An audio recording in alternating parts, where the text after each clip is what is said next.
This is a simple and fast review of the Fosmon 3 outlet surge protector. I'm just going to show you how it comes, show you it plugged in, and show you how it works. So simple packaging. Key components here are, again, that it's going to have your simple American outlet.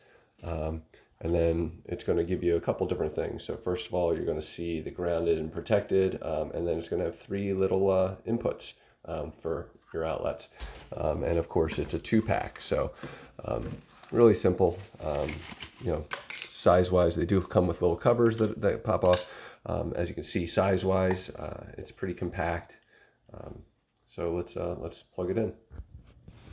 All right, so just simple. Sorry, I don't know that one.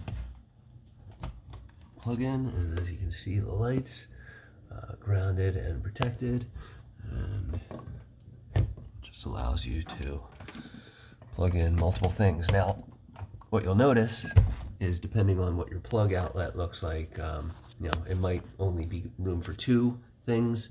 So that's why I always like a 3-pronger or three outlet piece. So just understand the sizing.